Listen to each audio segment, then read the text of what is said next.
एक बार पिछले रामायण में पिछले वीडियो में हम लोगों ने देखा था कि विष्णु भगवान ने जो है भगवान ने पृथ्वी पर आने के लिए उन्होंने वचन दे दिया है और ब्रह्मा जी ने सभी देवताओं से कहा कि जाके आप लोग उस बंदर का रूप धारण करके और पृथ्वी पर जाओ, भगवान की सेवा करो। ये सब कुछ हो चुका है और दशरथ जी के बारे में भी छोटा सा परिचय हो चुका है। अब हम लोग जो है आगे कहानी पढ़ते हैं। एक बार भूपति मन माही, भय गलानी मोरे सुत नाही। गुरु गृह गयो तुरत मही पाला, चरण लागे करी विनय विशाला। राजा दशरथ के बारे में तो अभी पीछे वीडियो में हम लोगों ने बताया था। दशरथ जी अयोध्या के राजा थे। एक बार उनको बच्चे नहीं हुए थे। उनके मन में एक बार बड़ी ग्लानि हुई, बहुत दुख हुआ कि मेरे पुत्र नहीं है। एक बार राजा के मन में बड़ी ग्लानि हुई कि मेरे पुत्र नहीं है। वो तुरंत ही अपने गुरु के घर गए, यानी गुरु के आश्रम में गए और उन्होंने अपना दुख उनको बताया। चरणों में प्रणाम करके बहुत विनय किया। निज दुख सुख सब गुरु ही सुनायो, कही वशिष्ठ बहु विधि समुझायो। वशिष्ठ मुनि थे उनके गुरु। वशिष्ठ मुनि ने उनको बहुत प्रकार से समझाया और कहा कि धीर धरहु धीर होई है सुतचारी। वशिष्ठ मुनि को भी तो वो लोग तो त्रिकालदर्शी थे, ऐसे तो उनको पहले से पता था कि भगवान राम यहाँ अवतार लेंगे। तो वो जो है भगवान को अवतार के लिए ही एक बार उन्होंने अंत में कहीं कहा है, कहा कि ऐसा कि हम इतना दिन तक हम जो है यहाँ अयोध्या में ही बैठे रह गए और हमने कहीं मतलब विशेष वो काम नहीं किया कुछ, हम खाली यही आपका इंतजार ही करते रह गए। हमको पता था कि यहाँ भगवान राम आएंगे, इसलिए वही चीज़ कह रहे हैं कि धरहु धीर। उनको सब पता था, त्रिकालदर्शी थे। उन्होंने दशरथ जी को बताया। अभी तो यज्ञ नहीं हुआ है, अभी तो दशरथ जी ने अपना दुख ही खाली बताया ना, कि अपना दुख उन्होंने बताया कि मेरे कोई बच्चा नहीं है। तो उसी समय वशिष्ठ जी ने उनको बता दिया कि धरहु धीर, माने धीरज धारण कीजिए। होई है सुतचारी, त्रिभुवन विदित भगत भयहारी। धीरज धरो, तुम्हारे 4 पुत्र होंगे जो तीनों लोकों में प्रसिद्ध और भक्तों के भय को हरने वाले होंगे। अभी देखिए यज्ञ के लिए कोई बात नहीं हुआ है, उसी समय जो उन्होंने कहा त्यों। इसका मतलब था कि वशिष्ठ भगवान को, वशिष्ठ मुनि को सब कुछ मालूम था। आगे का चीज है क्या होगा वो भी उनको मालूम था। यही चीज हम बता रहे हैं। अब जो है वशिष्ठ ऋषि मुनि, श्रृंगी ऋषि वशिष्ठ बुलावा। श्रृंगी ऋषि को वशिष्ठ मुनि ने बुलवाया। श्रृंगी ऋषि कौन थे? श्रृंगी ऋषि का जिक्र जो है वही आता है कि ये जो है ये देखिए महाभारत में जो इनके सींग था सर पे, ऋषि के सर पे सींग था, तो इसीलिए इनको श्रृंगी ऋषि कहा जाता था। उनके सर पे 2 सींग था, इसीलिए इनको श्रृंगी ऋषि कहा जाता था। और श्रृंगी ऋषि ने ही श्राप दिया था उनको, क्या नाम है जो, अरे भागवत पुराण में जो जिन्होंने पूरा सुना है, क्या कहते हैं उसको, उनको नमवा भूल गया हमको। खैर श्रृंगी ऋषि जो है बहुत बड़े ऋषि थे और तो उनको उन्होंने बुलवाया। पुत्र काम शुभ यज्ञ करावा, और पुत्र काम के लिए, बच्चे के लिए उनसे यज्ञ कराया गया।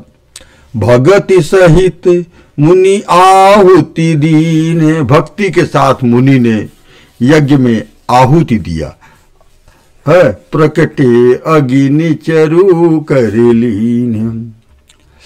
तो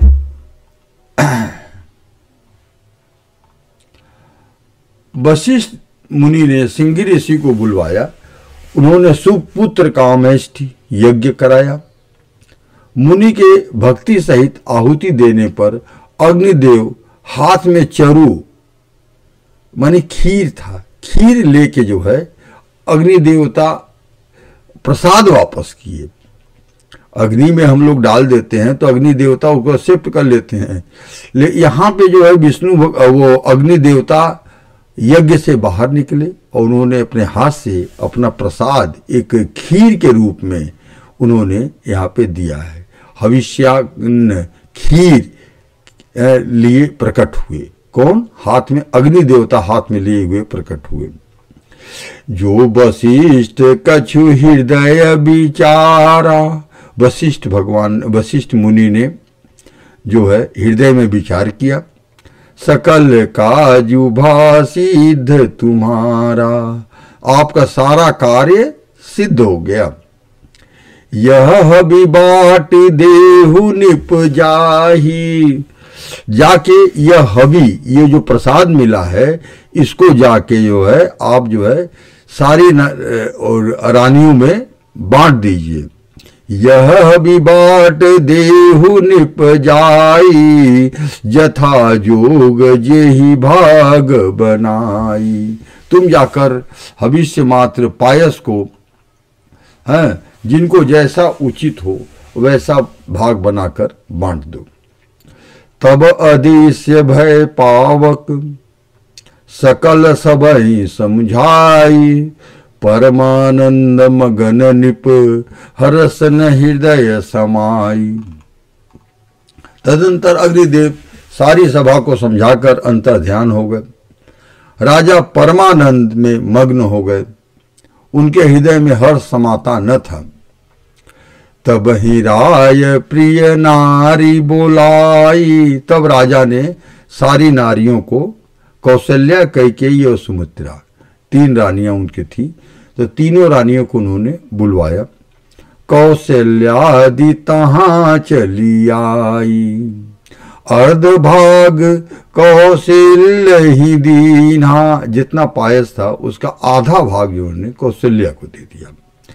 उभय भाग आधे कर कीना, उसी समय राजा ने प्यारी पत्नियों को बुलाया। कौशल्या आदि सब रानियां वहां चली आईं। राजा ने पायस का आधा भाग कौशल्या को दिया और शेष आधे को 2 भाग किए।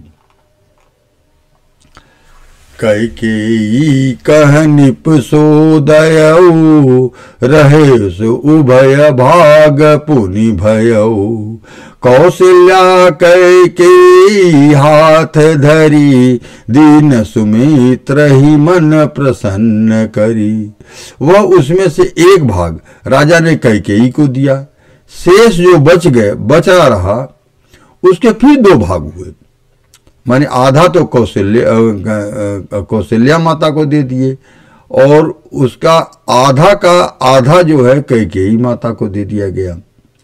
और जो बचा हुआ था यानी 1/4 और बचा हुआ था, उसका भी 2 हिस्सा किया गया और 1 कैकेयी के हाथ में दे दिया गया, 1 सुमित्रा को दिया गया। साथ 2 भाग हुए। राजा ने कौशल्या और कैकेयी के हाथ पे रख दिया, अर्थात उनकी अनुमति लेकर, और इस प्रकार उनका मन प्रसन्न करके सुमित्रा को दिया। यही विधि गर्भ सहित सब रानी, भाई यही विधि गर्भ सहित सब रानी, भई हृदय हर्षित सुख भारी। जा दिन ते हरि गर्भ आए, सकल लोक सुख संपत्ति छाए। इस प्रकार सब रानियां गर्भवती हुईं। वे हृदय में बहुत हर्षित हुईं, उन्हें बड़ा सुख मिला। जिस दिन से हरि गर्भ में आए, सब लोकों में सुख और संपत्ति छा गई। मंदिर मह सब राज ही रानी, शोभाशील तेज की खानी। सुख जुत कछुक काल चली गयो, जही प्रभु प्रकट सो अवसर भयो। शोभाशील और तेज की खान बनी हुई सब रानियां महल में सुशोभित हुई। इस प्रकार कुछ समय सुखपूर्वक बीता और वह अवसर आ गया जिसमें प्रभु को प्रकट होना था। अब हम लोग विश्राम लेते हैं और उसके बाद हम लोग जो है अगले वीडियो में पढ़ते हैं।